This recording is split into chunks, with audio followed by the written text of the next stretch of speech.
Selamat pagi, selamat siang, selamat sore, dan selamat malam untuk Bu Silvi dan teman-teman semua. Pada kesempatan kali ini, kelompok kami akan mempresentasikan PSAK 48, yaitu penurunan nilai aset atau impairment. Pertama-tama saya akan memperkenalkan kelompok kami, yaitu ada saya sendiri dengan NIM 2022-50089 Fidelia Adelin, ada Krisna Surya dengan NIM 2022-50139, dan yang terakhir ada Rangga Miko dengan NIM 2022-50141. Kita akan mulai pembahasan kali ini dengan mengetahui tujuan dari PSAK 48, yaitu untuk menetapkan prosedur yang diterapkan entitas agar aset dicatat tidak melebihi jumlah terpulihkannya. Suatu aset dikatakan melebihi jumlah terpulihkannya jika jumlah tercatat aset melebihi jumlah yang akan dipulihkan melalui penggunaan atau penjualan aset. Pada kasus demikian, aset mengalami penurunan nilai, dan pernyataan ini mensyaratkan entitas untuk mengakui rugi penurunan nilai. Pernyataan ini juga menentukan kapan entitas membalik rugi penurunan nilai dan menetapkan pengungkapan. Selanjutnya kita akan membahas ruang lingkup dari PSAK 48 yang dikecualikan. Yang pertama ada persediaan, yang kedua ada aset kontrak dan aset yang timbul dari biaya untuk memperoleh atau memenuhi kontrak yang diakui sesuai dengan PSAK 72. Yang ketiga ada aset pajak tangguhan, yang keempat ada aset yang timbul dari imbalan kerja, yang kelima ada aset keuangan yang termasuk dalam ruang lingkup PSAK 71, yang keenam ada properti investasi yang diukur pada nilai wajar, yang ketujuh ada aset biologis yang terkait dengan aktivitas agrikultur dalam ruang lingkup PSAK 69. Yang kedelapan ada biaya akuisisi tangguhan dan aset tak berwujud yang timbul dari hak kontraktual asuradur berdasarkan kontrak asuransi yang termasuk dalam ruang lingkup PSAK 62. Yang kesembilan ada aset tidak lancar yang diklasifikasikan sebagai dimiliki untuk dijual sesuai dengan PSAK 58.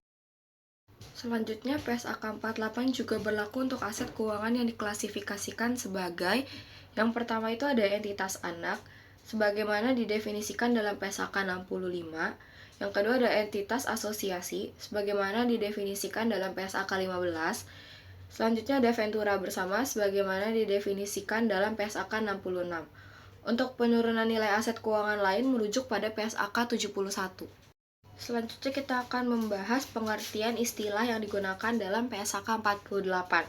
Yang pertama itu ada aset korporat, yaitu aset selain goodwill yang berkontribusi terhadap arus kas masa depan, baik dari unit penghasilan kas yang sedang ditelaah maupun unit penghasilan kas lain.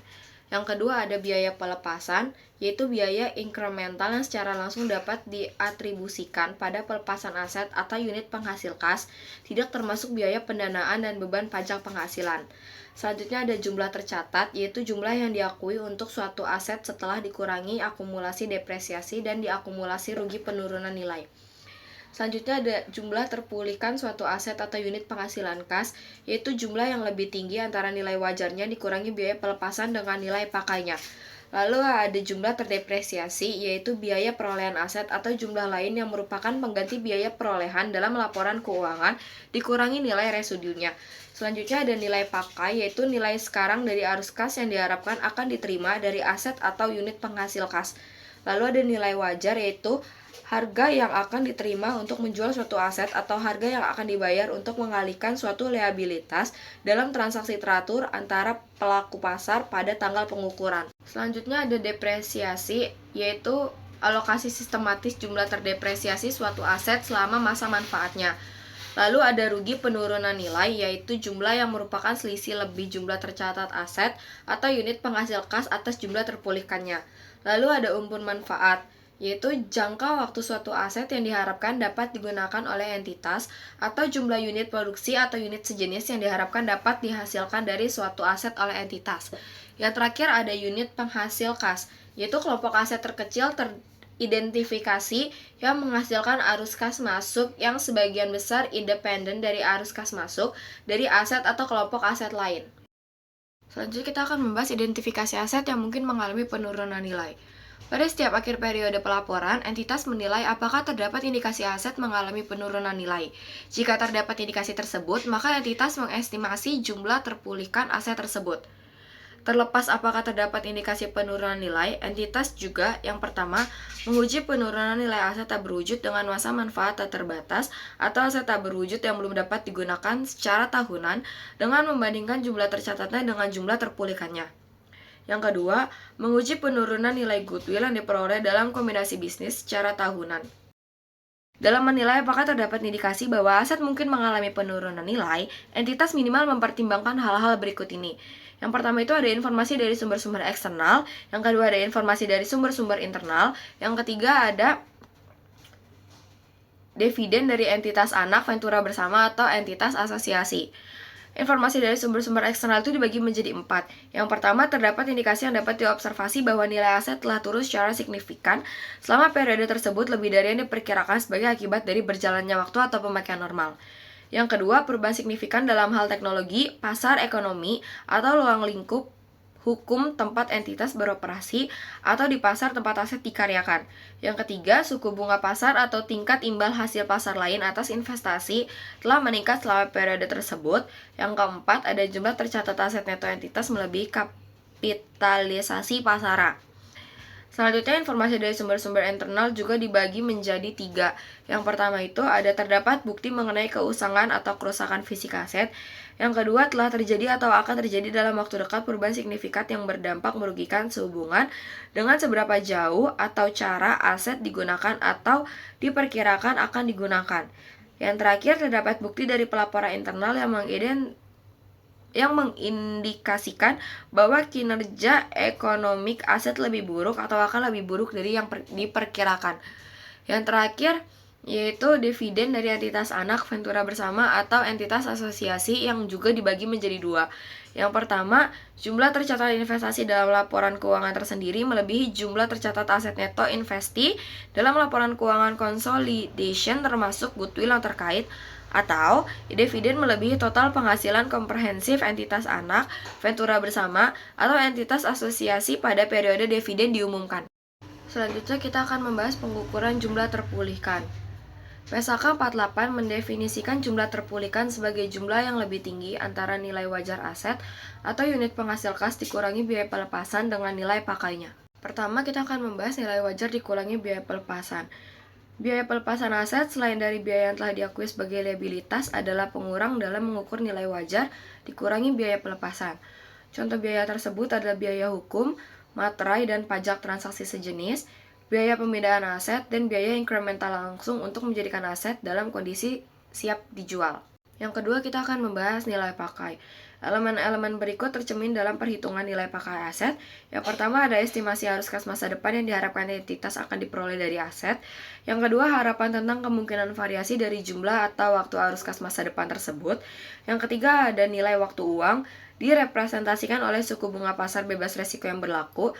Yang keempat, ada harga untuk menanggung ketidakpastian yang melekat pada aset. Dan yang kelima, ada faktor lain seperti ketidaklikuiditasan yang akan dipertimbangkan oleh pelaku pasar dalam menilai arus kas masa depan yang diharapkan entitas akan diperoleh dari aset tersebut. Selanjutnya kita akan membahas pengakuan dan pengukuran rugi penurunan nilai. Jika jumlah estimasi rugi penurunan nilai lebih besar dari jumlah tercatat aset terkait, maka entitas mengakui liabilitas jika dan hanya jika hal ini disyaratkan oleh pernyataan lain. Setelah pengakuan rugi penurunan nilai, beban depresiasi aset disesuaikan di periode masa depan untuk mengalokasikan jumlah tercatat aset revisian setelah dikurangi nilai residu jika ada secara sistematis selama sisa umur manfaatnya. Selanjutnya kita akan membahas unit penghasil kas dan goodwill. Identifikasi unit penghasil kas yang mana aset tercakup.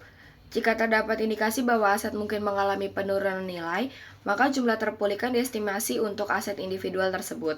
Jika tidak mungkin untuk mengestimasi jumlah terpulihkan aset individual, maka entitas menentukan jumlah terpulihkan dari unit penghasil kas yang mana aset tercakup. Jika terdapat pasar aktif untuk hasil yang diproduksi oleh aset atau kelompok aset, maka aset atau kelompok aset tersebut diidentifikasikan sebagai unit penghasil kas, meskipun jika sebagian atau keseluruhan hasil produksi digunakan secara internal.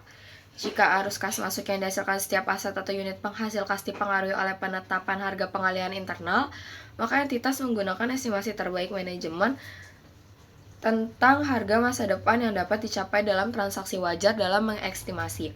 Yang pertama, arus kas masuk masa depan yang digunakan untuk menentukan nilai pakai aset atau unit penghasil kas. Dan yang kedua, arus kas keluar masa depan yang digunakan untuk menentukan nilai pakai dari setiap aset atau unit penghasil kas lain yang dipengaruhi oleh penetapan harga pengalihan internal. Selanjutnya kita akan membahas jumlah terpulihkan dan jumlah tercatat unit penghasilan kas. Jumlah terpulihkan unit penghasilan kas adalah jumlah yang lebih tinggi antara nilai wajar unit penghasilan kas dikurangi biaya pelepasan dan nilai pakainya. Jumlah tercatat unit penghasilan kas ditentukan dengan dasar yang konsisten dengan cara menentukan jumlah terpulihkan dari unit penghasil kas. Jumlah tercatat unit penghasil kas dibagi dua. Yang pertama, mencakup hanya jumlah tercatat dari aset-aset yang dapat diatribusikan langsung atau dialokasikan dengan dasar yang rasional dan konsisten. Yang kedua, tidak mencakup jumlah tercatat dari setiap liabilitas yang telah diakui. Selanjutnya kita akan membahas goodwill. Yang pertama, alokasi goodwill pada unit penghasilan kas. Untuk tujuan uji penurunan nilai, goodwill yang diperoleh dalam kombinasi bisnis sejak tanggal akuisisi dialokasikan pada setiap unit penghasilan kas pihak pengakuisisi atau kelompok unit penghasil kas yang diperkirakan untuk memberi manfaat dari sinergi kombinasi bisnis tersebut, terlepas apakah aset atau liabilitas lain dari pihak yang diakuisisi ditempatkan dalam unit atau kelompok unit tersebut. Setiap unit atau kelompok unit yang memperoleh alokasi goodwill merepresentasikan level terendah dalam entitas yang goodwillnya dipantau untuk tujuan manajemen internal dan tidak lebih dari segmen operasi yang didefinisikan dalam PSAK 5. Selanjutnya kita akan membahas aset korporat. Dalam menguji penurunan nilai unit penghasil kas, entitas mengidentifikasi seluruh aset korporat yang terkait dengan unit penghasil kas yang sedang ditelaah. Jika sebagian dari jumlah tercatat aset korporat dapat dialokasikan dengan dasar yang rasional dan konsisten pada unit tersebut, maka entitas membandingkan jumlah tercatat dari unit tersebut dengan jumlah terpulihkannya. Jika sebagian dari jumlah aset tercatat aset korporat tidak dapat dialokasikan dengan dasar yang rasional dan konsisten pada unit itu, maka entitas membandingkan jumlah tercatat unit di luar aset korporat dengan jumlah terpulihkannya dan mengakui setiap rugi penurunan nilai.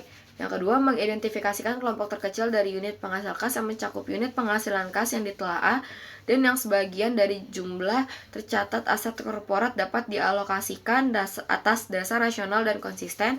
Dan yang terakhir, membandingkan jumlah tercatat dari kelompok unit penghasil kas tersebut dengan jumlah terpulihkannya. Selanjutnya kita akan membahas rugi penurunan nilai unit penghasil kas. Rugi penurunan nilai diakui unit penghasil kas jika dan hanya jika jumlah terpulihkan dari unit tersebut lebih kecil dari jumlah tercatatnya.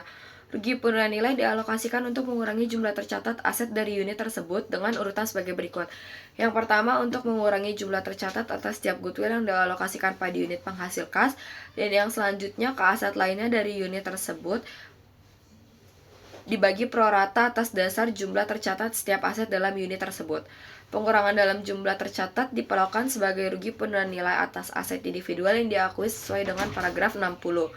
Dalam mengalokasikan rugi penurunan nilai sesuai dengan paragraf 104, entitas tidak mengurangi jumlah tercatat aset dengan jumlah yang tertinggi dari nilai wajarnya dikurangi biaya pelepasan, nilai pakai, dan nol. Jumlah rugi penurunan nilai yang seharusnya dialokasikan pada aset tersebut menjadi dialokasikan prorata pada aset lain dari unit atau kelompok unit. Selanjutnya akan dijelaskan oleh teman saya. Saya Krisna Surya akan melanjutkan presentasi mengenai pembalikan suatu rugi penurunan nilai. Di mana persyaratan untuk membalikan rugi penurunan nilai yang telah diakui untuk aset atau unit penghasilan kas pada periode sebelumnya. Persyaratan ini menggunakan istilah suatu aset, tetapi diterapkan sama terhadap aset individual atau unit penghasilan kas. Jika terdapat indikasi bahwa rugi penurunan nilai yang diakui untuk aset selain goodwill tidak ada lagi atau mungkin telah menurun, ini dapat mengindikasikan bahwa sisa masa manfaat, metode penyusutan amortisasi atau nilai sisa perlu ditelaah dan disesuaikan dengan PSAK yang diterapkan untuk aset tersebut, meskipun jika tidak ada rugi penurunan nilai pada aset tersebut. Selanjutnya ada pembalikan rugi penurunan nilai untuk aset individual. Jumlah tercatat aset yang meningkat selain goodwill yang disebabkan pembalikan rugi penurunan nilai tidak boleh melebihi jumlah tercatat atau neto setelah amortisasi atau depresiasi, seandainya aset tidak mengalami rugi penurunan nilai di tahun-tahun sebelumnya. Pembalikan rugi penurunan nilai untuk aset selain goodwill diakui segera dalam laba rugi, kecuali aset disajikan pada jumlah direvaluasi sesuai dengan penyataan lain. Contohnya seperti model PSAK di 16. Setiap pemulihan rugi penurunan nilai aset revaluasi harus diperlakukan sebagai kenaikan penilaian kembali sesuai dengan PSAK terkait. Setelah pembalikan rugi penurunan nilai diakui, depresiasi amortisasi yang dibebankan ke aset tersebut harus disesuaikan dengan periode mendatang untuk mengalokasikan jumlah yang tercatat aset yang direvisi. Selanjutnya, pembalikan rugi penurunan nilai untuk unit penghasilan kas. Dalam mengalokasikan pembalikan rugi penurunan nilai untuk unit penghasilan kas dan jumlah yang tercatat, aset tidak boleh dinaikkan di atas nilai yang terendah dari jumlah yang terpulihkan dan jumlah tercatat yang telah ditentukan, yaitu jumlah pemulihan rugi penurunan nilai yang sebaliknya telah dialokasikan untuk aset tersebut harus dialokasikan pro rata ke aset lain dari unit itu kecuali untuk goodwill. Selanjutnya ada pembalikan rugi penurunan nilai untuk goodwill. Rugi penurunan nilai yang diakui untuk goodwill tidak dapat dibalikan pada periode sebelumnya, yang dimana bahwa aset tidak berwujud melarang pengakuan goodwill yang dihasilkan secara internal. Setiap kenaikan jumlah terpulihkan dari goodwill dalam periode setelah terjadinya pengakuan rugi penurunan nilai goodwill, kemungkinan goodwill yang dihasilkan secara internal bukan merupakan kembalikan rugi penurunan nilai yang diakui untuk goodwill yang diperoleh. Ungkapan untuk setiap kelompok aset, entitas pengungkapan hal sebagai berikut ini, yaitu pertama jumlah rugi penurunan nilai yang diakui dalam laporan laba rugi selama periode tersebut, dan unsur laporan laba rugi komprehensif yang di dalamnya tercakup rugi penurunan nilai. Yang kedua, jumlah pembalikan rugi penurunan nilai yang diakui dalam laporan laba rugi selama periode tersebut dan unsur laporan laba rugi komprehensif yang di dalamnya tercakup rugi penurunan nilai yang dibalik. Yang ketiga, jumlah rugi penurunan nilai atas aset evaluasi yang diakui dalam laporan laba rugi komprehensif lainnya selama periode itu. Dan yang terakhir, jumlah pembalikan rugi penurunan nilai atas aset evaluasi yang diakui dalam laporan laba rugi komprehensif lainnya selama periode tersebut. Di sini ada ketentuan transisi dan tanggal efektif, yaitu bahwa entitas menerapkan penyataan ini untuk menyusun laporan keuangan tahunan yang dimulai setelah 1 Januari, dan entitas menerapkan penyataan ini secara prospektif. Sedangkan penarikannya, di mana pernyataan ini menggantikan PSAK 48, yaitu tahun 1998, di mana mengenai penurunan nilai aset. Selanjutnya ada komponen pengukuran nilai sekarang. Unsur-unsur berikut secara bersama-sama merefleksikan perbedaan ekonomis antara aset. Yang pertama, estimasi arus kas masa depan, atau dalam kasus yang lebih kompleks, yaitu rangkaian arus kas masa depan yang suatu entitas diharapkan dapat diperoleh dari aset. Yang kedua, ada ekspektasi kemungkinan variasi dalam jumlah atau waktu dari arus kas tersebut. Yang ketiga, nilai waktu uang yang direpresentasikan oleh suku bunga pasar beban risiko saat ini. Yang keempat, harga untuk menanggung ketidakpastian yang melekat pada aset. Dan yang terakhir, dan lain-lain yang kadang tidak dapat diidentifikasi, faktor-faktor seperti likuiditas yang dipertimbangkan oleh pelaku pasar. Selanjutnya ada prinsip umum, yang dimana prinsip umum ini digunakan untuk mengestimasi arus kas masa depan dan tingkat bunga akan bervariasi dari suatu situasi ke situasi lainnya, yaitu tergantung pada kondisi seputar aset. Di mana prinsip-prinsip umum yang berlaku untuk penerapan teknik ini dalam mengukur aset, yang pertama adalah tingkat bunga yang digunakan untuk mendiskonto arus kas harus merefleksikan asumsi yang konsisten. Yang kedua, arus kas estimasi dan tingkat diskonto harus bebas dari bias dan faktor-faktor yang tak terkait dengan aset. Dan yang terakhir, arus kas estimasian atau tingkat diskonto harus mencerminkan tentang kemungkinan hasil ketimbangan hanya satu kemungkinan jumlah baik itu merupakan jumlah yang paling mungkin terjadi, yaitu jumlah minimum atau jumlah maksimum. Selanjutnya, pendekatan tradisional dan arus kas ekspektasian dalam penentuan nilai sekarang, yaitu ada dua jenis. Yang pertama adalah pendekatan tradisional, di mana penerapan ekspektasi nilai sekarang dalam akuntansi secara tradisional menggunakan suatu arus kas estimasian tunggal dan tingkat diskonto tunggal. Sering digambarkan sebagai tingkat bunga sebanding dengan risikonya, yaitu artinya pendekatan tradisional mengasumsikan bahwa penggunaan tingkat diskonto tunggal dapat menggabungkan semua ekspektasi tentang arus kas masa depan dan premi risiko yang tepat. Yaitu ada pendekatan arus kas yang diharapkan, di mana penerapan pendekatan arus kas yang diharapkan sangat tergantung pada kendala biaya dan manfaat. Dalam beberapa kasus, entitas mungkin mempunyai akses atas data yang ekstensif, dan mungkin dapat mengembangkan banyak skenario arus kas. Dalam kasus yang lain, suatu entitas mungkin tidak dapat mengembangkan lebih dari pernyataan umum tentang variabilitas arus kas tanpa menghabiskan biaya yang substansial. Selanjutnya ada tingkat diskonto. Ketika tingkat diskonto yang spesifik untuk aset tertentu tidak tersedia langsung di pasar, entitas menggunakan pengganti untuk mengestimasi tingkat diskonto. Tujuannya adalah untuk mengestimasi sejauh mungkin suatu penilaian pasar. Tingkat diskonto tidak tergantung pada struktur pemodalan entitas dan cara entitas pembiayaan pembelian aset. Karena arus kas masa depan yang diharapkan mengalir dari aset tidak bergantung pada cara entitas membiayai pembelian aset tersebut. Dengan menggunakan suatu tingkat diskonto tunggal untuk mengestimasi nilai pakai aset, namun demikian suatu entitas menggunakan tingkat diskonto tersendiri untuk periode masa depan yang berbeda-beda. Jika besaran nilai pakai sensitif terhadap perbedaan risiko yang ada dalam periode yang berbeda atau terhadap struktur tingkat bunganya. Selanjutnya akan dilanjutkan oleh saya, Rangga Miko Perkasa, dengan NIM 2202501 Pertama, pengujian penurunan nilai aset unit penghasil kas dengan goodwill dan kepentingan non-pengendali. PSAK 22 mengatur bahwa goodwill diakui pada tanggal akuisisi sebagai kelebihan dari imbalan yang ditransfer dan nilai wajar kepentingan non-pengendali atas aset dan liabilitas yang diakuisisi. Goodwill harus dialokasikan ke unit penghasil kas yang diharapkan mendapat manfaat dari kombinasi bisnis. Pengujian penurunan nilai dilakukan dengan membandingkan jumlah terpulihkan unit penghasil kas dengan jumlah tercatatnya. Jika kepentingan non-pengendali diukur berdasarkan aset bersih teridentifikasi, goodwill yang terkait dimasukkan dalam jumlah terpulihkan, namun tidak diakui dalam laporan keuangan konsolidasi. Rugi penurunan nilai dialokasikan pertama kali untuk mengurangi goodwill, kemudian aset lain secara pro rata. Jika unit penghasil kas mencakup kepentingan non-pengendali, rugi dibagi atas antara entitas induk dan kepentingan non-pengendali berdasarkan alokasi laba atau rugi.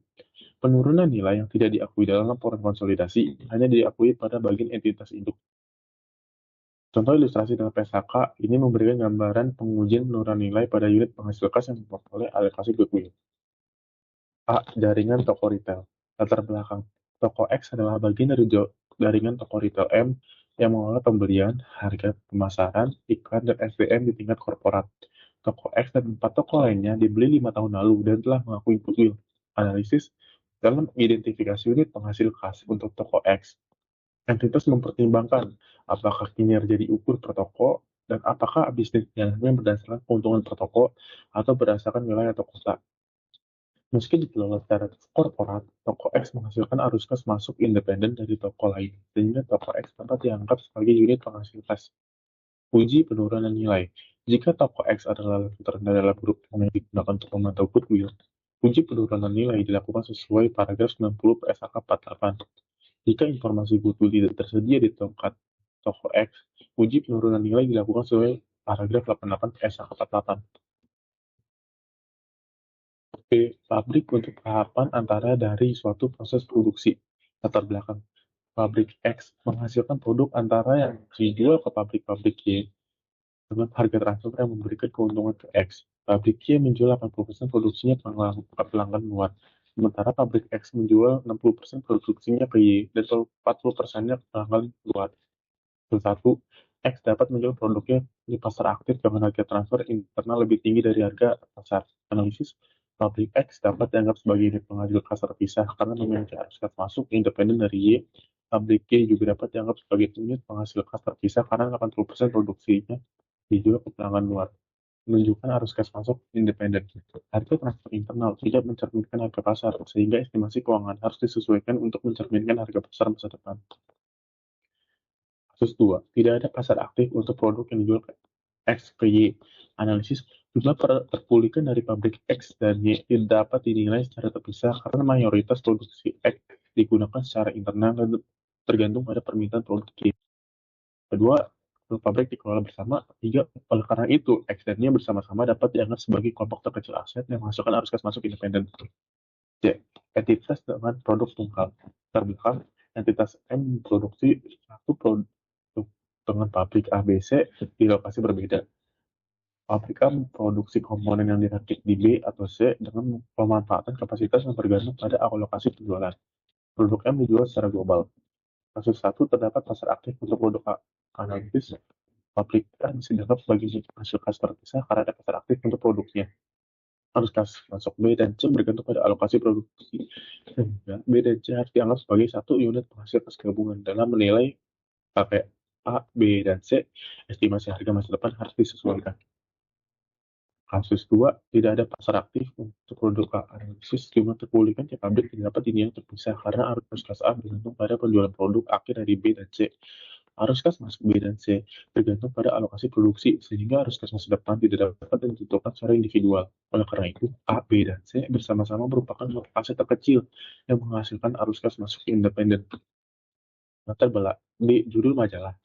Latar belakang, entitas M memproduksi satu produk dengan pabrik A, B, dan C di lokasi berbeda. Pabrik A memproduksi komponen yang dirakit di B atau C dengan pemanfaatan kapasitas yang bergantung pada alokasi penjualan. Produk M dijual secara global. Analisis, setiap judul majalah dapat menghasilkan arus kas masuk ke independen, meskipun pendapatan iklan dipengaruhi oleh judul lain dalam segmen pelanggan. Keputusan untuk mengganti judul dibuat per judul menunjukkan bahwa setiap judul bisa dianggap sebagai unit penghasil kas terpisah. Gedung yang sebagian disewakan dan sebagian ditempati untuk digunakan sendiri. Latar belakang, perusahaan M memiliki gedung kantor yang kini setengahnya digunakan untuk keperluan internal dan setengahnya disewakan. Perjanjian sewa berlaku selama 5 tahun. Analisis, gedung secara keseluruhan digunakan sebagai aset korporat, terus sebagai investasi terpisah, sehingga unit penghasil kasnya adalah M secara keseluruhan. Pengukuran nilai pakai tidak dapat didasarkan pada proyeksi sewa saja, melainkan pada fungsi gedung sebagai bagian dari operasi perusahaan. Identifikasi aset korporat. Ada dua, yaitu gedung kantor pusat dan pusat riset. Gedung kantor pusat dapat dialokasikan ke unit-unit penghasil secara layak, sedangkan pusat riset tidak dapat dialokasikan ke unit-unit penghasil secara layak. Alokasi aset korporat. Jumlah tercatatnya dialokasikan ke masing-masing unit penghasil kas dengan dasar alokasi tertimbang berdasarkan estimasi sisa masa manfaat. Penentuan jumlah terpulihkan dan penghitungan rugi penurunan nilai. Langkah pertama, bandingkan jumlah terpulihkan dari setiap unit penghasil kas dengan jumlah tercatatnya, termasuk porsi alokasi gedung kantor pusat. Rugi penurunan nilai diakui jika jumlah terpulihkan lebih rendah. Langkah kedua, bandingkan jumlah terpulihkan M secara keseluruhan kelompok unit penghasil kas yang termasuk pusat riset dengan jumlah tercatatnya. Pengungkapan tentang butuh dan aset tidak berwujud. Butuh dan aset tidak berwujud dialokasikan ke unit penghasil kas dan kelompok unit dengan masa manfaat tidak terbatas. Kemudian penurunan nilai dilakukan berdasarkan perhitungan nilai pakai dan asumsi utama yang mempengaruhi proyeksi arus kas. Sekian presentasi dari kelompok ini. Mohon maaf apabila ada kesalahan. Terima kasih.